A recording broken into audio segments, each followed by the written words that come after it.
新金宝集团今29日举行忘年会，金宝总经理沈世荣表示，新金宝集团去年营收约有逾13%成长，今年对新金宝集团来说是大扩厂的一年，受国际局势影响，许多客户纷纷移往东南亚寻找生产伙伴，对在东南亚布局已久的新金宝集团将浮现许多商机。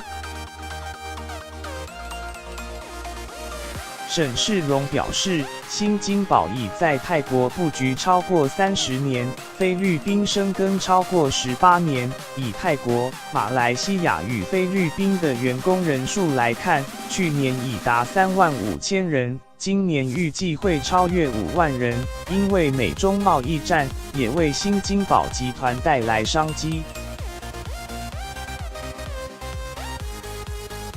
沈世荣说，今年新金宝集团将在泰国与菲律宾分别增加一座12万与5万平方米的工厂，最特别的是，今年也将在中国湖南有扩厂计划。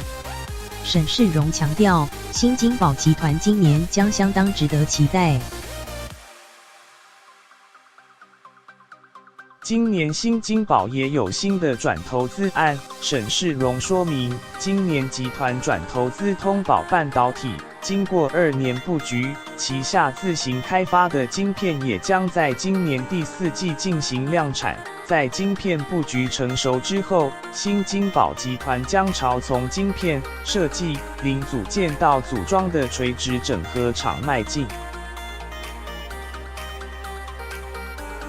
同时，新金宝集团自行研发的机器人阿宝，经过3年的努力后，出货量预计从去年的300台增加到1000至1500台。阿宝今年也将往海外布局。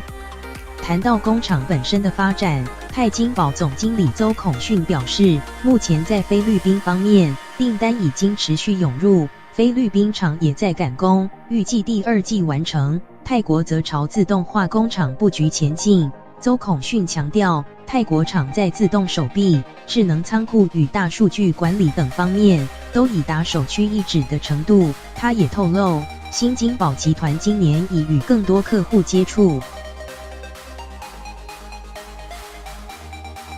展望今年，沈世荣表示，集团将一年比一年更好，智慧家电出货数也会翻倍，集团未来展望将有新的火花。更多精彩内容请至钜亨网连结。